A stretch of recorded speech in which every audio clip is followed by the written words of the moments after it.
On continue notre focus série avec une série qui parle d'amour.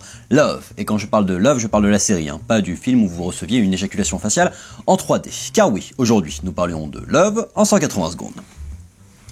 Créé par Paul Rust, Leslie Arfin et Judd Apatow, sur 2 saisons composées chacune de 10 puis 13 épisodes de 30 minutes, c'est la tranche de vie de 2 gentils losers à partir de leur rencontre amoureuse, Gus, geek discret et facilement méprisé, et Mikey, grande gueule dépendante, alcoolique et sexuelle. Alors c'est une sitcom que je trouve très intéressante dans le sens où j'appellerais ça une sitcom 2.0.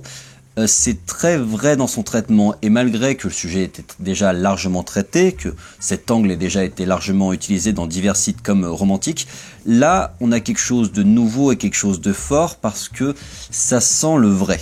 Il n'y a rien de révolutionnaire en fait dans la forme, c'est juste sur l'écriture, sur les intentions, sur le jeu, que tout ressemble vraiment à la vraie vie et qu'on peut facilement s'identifier à telle situation ou à tel personnage.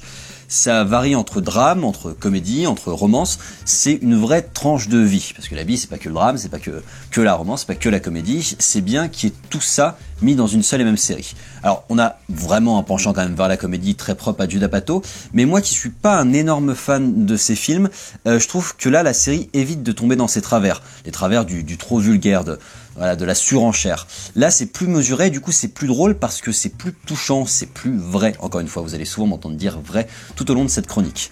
C'est vulgaire et sexuel quand il le faut, mais seulement quand c'est vrai. Il n'y a pas de concours à la vulgarité, de concours à la sexualité. Et puis c'est plus du comique de situation, du comique de personnages qui se retrouvent dans une situation où ils sont pas forcément très à l'aise, et ça c'est comme dans la vraie vie de tous les jours, quoi. Quand on se retrouve dans une soirée où on connaît personne, ça donne lieu à des situations gênantes et potentiellement assez drôles. Les persos sont très travaillés, c'est la grande force de la série vu que ça se repose quand même beaucoup sur ses personnages, notamment son couple principal, dont il ressort une vraie alchimie. Encore une fois, ils sont vrais ces persos parce que c'est pas des mannequins, c'est pas des beaux gosses, notamment Gus, il a quand même un gros nez, il a quand même plein de défauts physiques, mais il n'empêche que il est assez touchant parce que justement il a ce côté vrai et que la relation entre les deux persos est d'autant plus touchante qu'elle fonctionne de par leur dépendance à chacun, de par leurs soucis à chacun.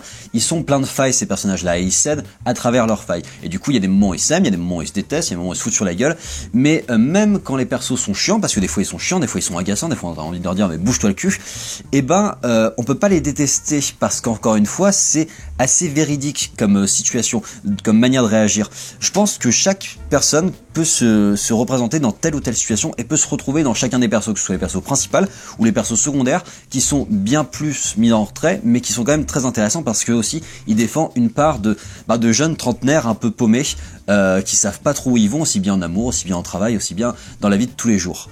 Donc Netflix offre une alternative au sitcom basique avec cette tranche de vie de 2 trentenaires paumés qui sonne vrai et parle au spectateur.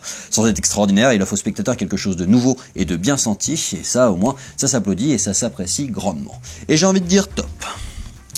Voilà. J'espère que cette série vous a plu. Je me suis bouffé les 2 saisons assez rapidement parce que c'est vraiment un truc qu'on met en même temps qu'on mange et ça fait plaisir, j'ai envie de dire. Je me permets de revenir sur le concept des 180 minutes car le 21 avril, c'est une date, marquez-la sur votre calendrier.